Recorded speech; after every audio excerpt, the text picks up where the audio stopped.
I want to tell you about a disturbing case out of the state of Georgia. It's about a 28-year-old woman named Brianna Greer.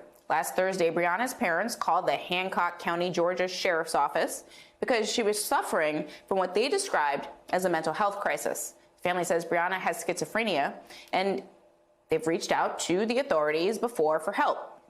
In those past encounters, paramedics were dispatched and Brianna received medical treatment. But this time, two sheriffs arrived who said they smelled alcohol on her breath, and after she admitted to drinking, detained her for intoxication. Brianna never made it to the sheriff's office. Instead, she landed in a hospital with severe brain injuries after police say she fell out of a back seat of a patrol car while they were driving her. She was pronounced dead Thursday afternoon, less than a week later, and as you can imagine, her family is skeptical.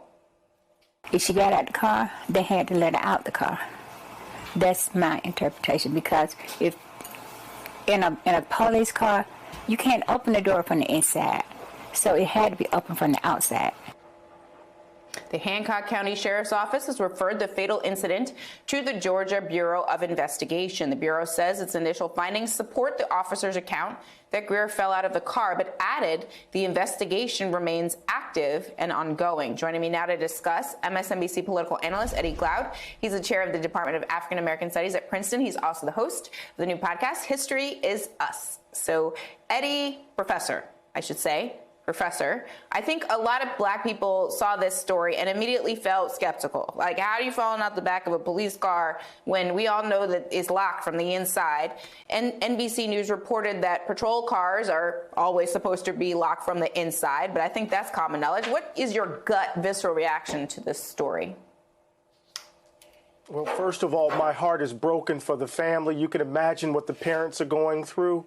They called 911 to help their daughter, and now they have to bury her, that their grandchildren will grow up without their mother.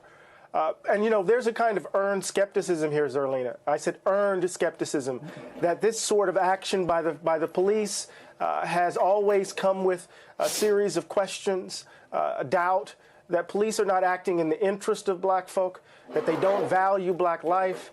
And in this instance, it flies beyond reason that somehow she fell out of the patrol car. It was the same response we had with Sandra Bland and others. And that's an earned skepticism that has deep historical roots and a kind of present reality.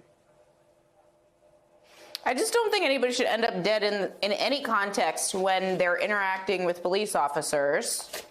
Their whole point is to, you know, protect and serve. That's what they say. Speak to the idea that in these types of crises, and I'm speaking specifically about mental health crises, when you don't have any other option other than to call police, that you can put your family in more danger, especially when your family is black or brown. I mean, this is an unfortunate situation, but it's a common situation, and that is the unfortunate thing here. Absolutely. And, you know, no matter what you think of the phrase or the slogan, defund the police, at its heart is this demand, this argument that we ought to deploy resources for a wide range of services for communities that are at risk, for safety and security, that we shouldn't have police responding to mental health crises in this sort of way, that if we budgeted our values, we would actually budget in such a way that we would be able to deploy mental health services to the family's home in this instance. And so there's this argument that's being had, or that's been had, that's been made around why do we always have to respond with police or in some form with some form of carcerality when there are a whole range of other issues at work here. And this is really important in the moment, Zerlina, when, you know, we have calls for increasing by the thousands police on the streets, right? Something that looked like it might even dwarf the crime bill. I'm thinking about what President Biden is proposing in this instance, right? So I think it's really important to begin to think about security and safety in much broader terms so that the police are not called in these instances and somebody has to end up burying their child. In some ways, I think, you know, if you talk to a lot of black families, they don't really look at law enforcement as there, you know, for safety for them. Like, they don't see police as, representative of something that is going to protect me and my black family. I mean, I think that the political conversation about increasing funding, putting more police officers, that comes from a perspective and a point of view of a white suburban voter who thinks about police protecting them from those people over there. Black people don't necessarily look at it through that lens, and that's why these conversations are so important. I want to turn to one more story, Professor. That's in Kenly, North Carolina. It's another policing story. It's a small town there, but this is a crazy story. The entire police force resigned less than a month after a black woman was hired as the town manager. I mean, they say that she created a hostile work environment, but wouldn't reveal exactly what she did. I wonder if it was just being black and a woman. So did this story give you any pause? I mean, how did you react to the entire force quitting when they put the black lady in charge? I just said, look at where we are. There's just so many echoes of the 19th century. So many echoes of the period in which white supremacy reasserted itself. I don't know the particulars of the case. What looks like on face value is that there's a black leadership is put in place, and predominantly white police force resigns. And so I'm just sitting here thinking, Zerlina, as I was reading this story, I was just thinking about the depth of the betrayal. You think, what, 1865 is the end of the Civil War? 12 years later, you get the Compromise of 1877, which turns its back on it.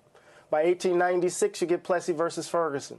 By 1912, you get the first Southern president elected, Woodrow Wilson. By 1912, almost every major committee is run by someone who's committed to white supremacy. It was a deliberate betrayal. And here we are in a moment where we have to figure out what kind of nation we're going to be. And we see people all around the country doubling down on this idea that America must remain a white nation in the vein of old Europe. Oh, history might not repeat itself, but it damn sure rhymes, to quote to paraphrase Mark Twain. I like that quote. That's a perfect quote to end on. Professor Eddie Glaude, always great to have you on. Thank you so much for joining us today, and please stay safe.